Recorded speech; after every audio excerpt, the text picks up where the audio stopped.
किसने की थी हज यात्रा की शुरुआत? हज पर जाने वाला सबसे पहला यात्री कौन था? इस्लाम धर्म में क्यों है हज का विशेष महत्व? पहले के समय में कैसे जाते थे लोग हज यात्रा पर? मिलेगा आपको इन सभी सवालों का जवाब, बस आप अंत तक बने रहिए।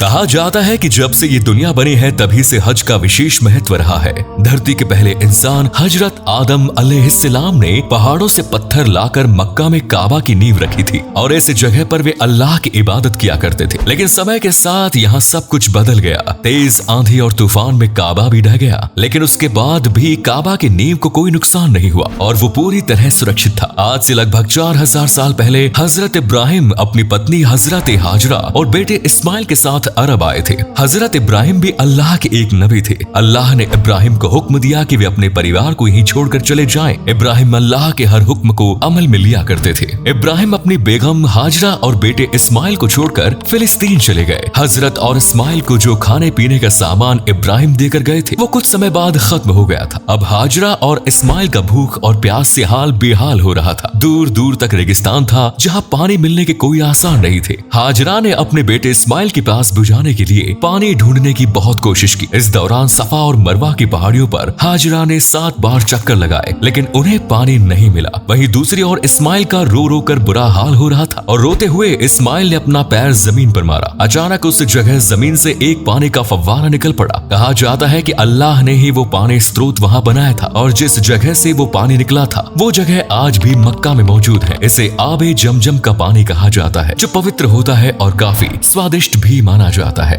हाजरा और इस्माइल ने वो पानी पीकर अपनी प्यास शांत की और इसके बाद दूर दूर से लोग वो पानी लेने आने लगे। पानी के बदले वे लोग हाजरा और इस्माइल को खाने के लिए कुछ सामान दे दिया करते थे। कुछ दिन बाद इब्राहिम फिलिस्तीन से वापस लौट कर आए और उन्होंने देखा कि हाजरा और इब्राहिम एक आरामदायक जिंदगी जी रहे थे। लेकिन इस बात पर इब्राहिम को ज्यादा हैरानी नहीं हुई, क्योंकि वो अल्लाह के नबी थे और अल्लाह पर उन्हें पूरा विश्वास था। इसके बाद अल्लाह ने इब्राहिम को आदेश दिया कि वे इस जगह पर एक पाक जगह का निर्माण करें जहां लोग सजदे में रहकर इबादत कर सके। इब्राहिम ने ऐसा ही किया और एक 96 फीट ऊंचे काबा का निर्माण किया। वो काबा 67 फीट चौड़ा था। इस्लाम धर्म की मानी तो कहा जाता है कि इब्राहिम की लंबाई 27 फीट थी, जो आज के दौर के इंसानों से काफी अधिक हुआ करती थी। इसके अलावा हिंदू और जैन धर्म में भी ये बात कही गई है कि पहले के जमाने में इंसानों की लंबाई आज के इंसानों से कई गुना अधिक हुआ करती थी। काबा का निर्माण पूरा होने के बाद अल्लाह ने एक और हुक्म फरमाया। अल्लाह ने इब्राहिम से कहा कि वे लोगों को हज यात्रा के बारे में बताएं। वो ऐलान कर दे कि हर मुसलमान को हज करना होगा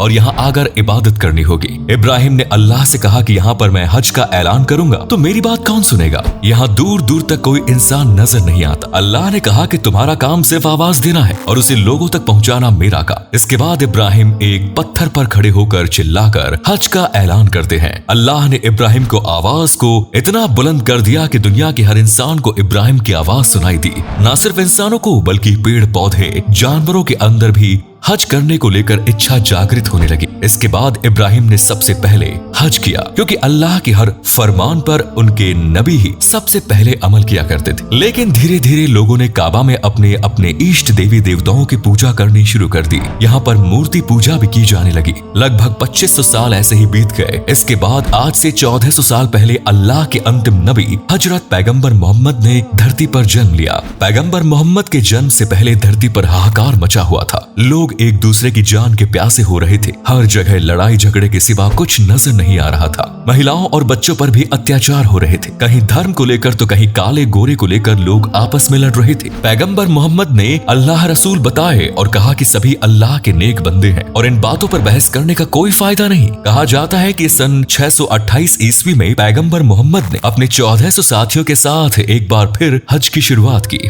और इसके बाद से दुनिया भर के मुसलमान हज पर जाने लगे। हज पर जाने के लिए कई विशेष नियम है, जैसे कि हराम की कमाई करने वाले हज नहीं जा सकते।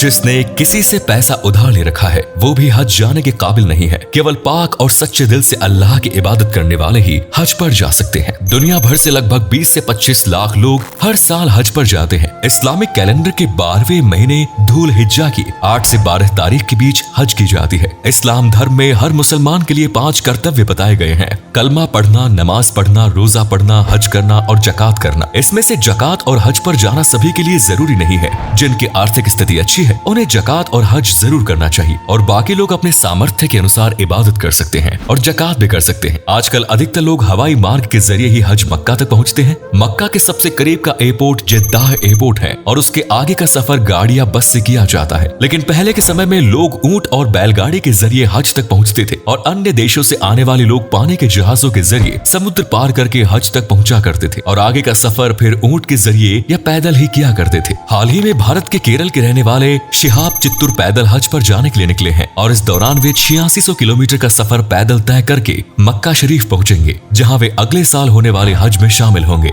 तो दोस्तों, ये थी हज के इतिहास की पूरी जानकारी। उम्मीद है आपको हमारी ये वीडियो पसंद आई होगी। क्या आप कभी हज पर गए हैं? अगर हाँ तो कमेंट सेक्शन में जरूर बताएं और हज से जुड़ी जानकारी अधिक से अधिक लोगों तक पहुंचाने के लिए वीडियो को लाइक और शेयर करें